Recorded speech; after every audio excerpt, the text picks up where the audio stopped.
100 ट्रॉल्यांचं त्यांनी रॉयल्टी भरून जवळपास आतापर्यंत कमीत कमी आमच्या तरी हिशोबानं 3-1,000 ट्रॉल्या झाल्या असतील इथं डंप करून. शासन काय डोळं झाकलंय का? असं पण नाही बाबा, कुठं आतमध्ये व्हायला लागलंय, रस्त्याच्या बरोबर कडेलाही व्हायला लागलंय. मग ह्या जी डम्पिंग करायला लागलाय जो कोणी, हे जो ठेकेदार आहे ह्याचा मुरमाचा, ह्याला कुणाचा वरदहस्त आहे, ह्याच्या पाठीवर कुणाचा हात आहे, कुठल्या नेत्याचा हात आहे किंवा कुणाचा हात आहे म्हणून ह्याच्यावरती लक्ष दिलं जात नाही आहे का? हे असलं आम्ही तर चालू देणार नाही. मग तो पुढचा कोणीही असू दे, आम्हाला घेणं देणार नाही. कितीही मोठा नेता असू दे, कितीही बड्या बापाचा मुलगा असून देईल तो.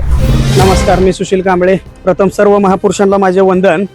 तर आज आपण जत सांगोला हायवेवरती अगदी रोड टचला ह्यो जो प्लॉट दिसतोय, ह्या प्लॉटवरती आहे. इथं बघा किती चुकीच्या आणि किती दंडीलशाही पद्धतीनं इथं मुर्मीकरण केलं जातंय. हे बघा, कमीत कमी 15 ते 20 फूट इथं खाली ही आहे, ह्याचा मेन तळ आहे तो 15 ते 20 फूट खाली आहे. तर एवढं इथं मुर्मीकरण करून घेतलंय. हे बघा, तिकडं जर बघितलं तर किती मोठी वगळ आहे. तर लक्षात घ्या, इथं किती मोठ्या प्रमाणात मुरुम टाकून किंवा मुरुमाची डम्पिंग करून घेतलेली आहे ही बघा सगळी. आणि अजून किती करणार आहेत बघा, ही सगळं लक्षात घ्या. किती ह्या म्हणजे प्लॉट किती खाली म्हणजे खाली आहे ह्याच्यापासून, हायवे पासून तो किती मुरुम घालून ह्यांनी वर आणलाय. आणि अजून किती घालणार आहेत काय माहित. तर आम्ही ह्याची चौकशी केली तर 100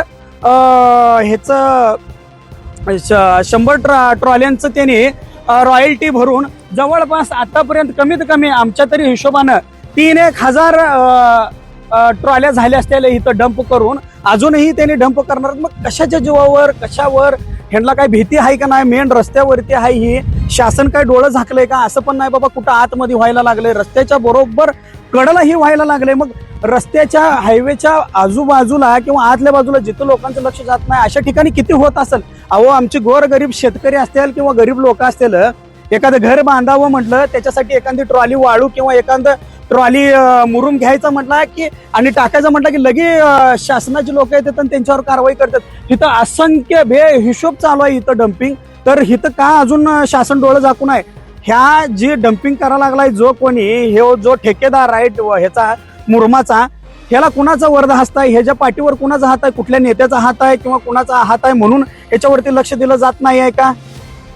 काय नेमकं काय आहे का? पैसे खाऊन यांना मनमानी करा कारभार म्हणून असं सांगितलेलं आहे. नेमकं काय आहे? मला शासनाकडून ह्याचं उत्तर पाहिजे आहे. मी रितसर निवेदन दिलेलं आहे काल तहसीलांना, प्रांतांना आणि कलेक्टरांना. जर करता त्याचं मला योग्य ते निवारण झालं नाही तर मी 100% एकदम तीव्र प्रमाणामध्ये आंदोलन करणार आहे.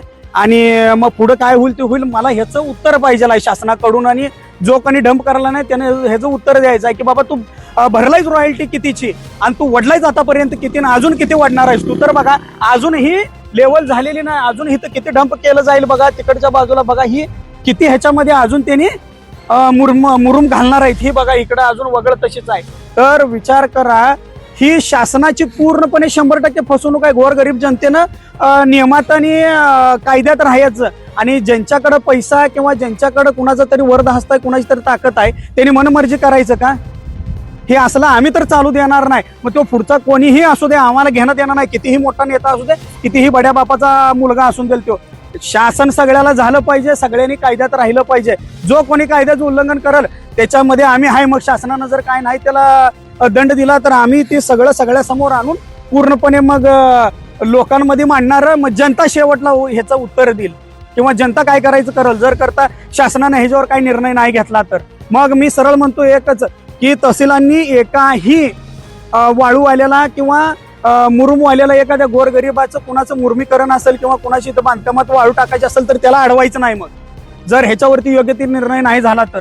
आणि असं कुठं होत असेल, गोरगरीब जनतेवरती अन्याय होत असेल आणि असल्या मोठ्या लोकांवरनी शासन होत नसेल तर 100% मला बोलवा. मी पूर्ण ग्राउंड लेवलला जाऊन त्याचं पूर्ण 100% त्याला ही करणार. मी न्याय द्यायचं काम करणार आहे. आणि इथून पुढं आपल्याला तीच करायचं आहे आणि आपण तीच करत आलोय.